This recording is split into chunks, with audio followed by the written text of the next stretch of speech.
So ay guys, pupunta ako dyan sa labas. Punta ako ng Talipapa at bago dyan, Christmas muna ako dyan guys. At pupuntahan ko muna sila Manuling. 5:55 na yun guys. Pupuntahan ko muna si Manuling at saka si Kara doon sa rooftop. Kaya po, yung kapitbahay namin may nilagay siya na papag.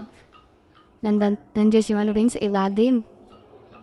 So ayan, tawang chill-chill lang si Manuling dyan sa dilido. Tinitingnan niyo yung hagdanan. So, ayan po yung ulap natin for today's guys. Ang ganda talaga ng ulap natin. Ayan po.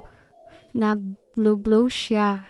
Tsaka may sikat ng araw. Ayan po. Ang ulap natin. Napaka-amazing talaga ng mga ulap guys, no? So, maraming salamat sa Panginoon.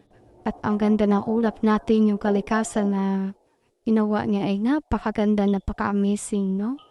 Thank you Lord sa ulap. Oh, blow yan guys. Ang ulap na yan, blow yan.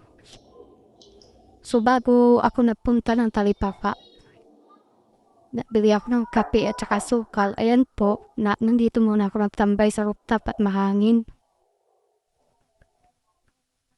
So minsan na lang po kami magtambay-tambay sa rooftop guys kasi may kapitbahay kaming lalaki dyan, laging nakatambay dyan sa rooftop, kaya minsanan lang kami. Ayaw pa si magtambay-tambay, lalo na pag may lalaki. So, ayan po si Manawing, guys. Tamang pang-amoy-amoy lang siya. Nanaamoy-amoy.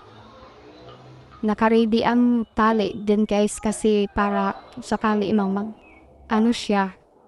Ayan, nakatali. Tingin-tingin siya sa hagdanan, guys. Ayan po. Yan, tinatawag ko hindi talaga titingin sa camera kasi alam niya na nakabidyo siya. And guys,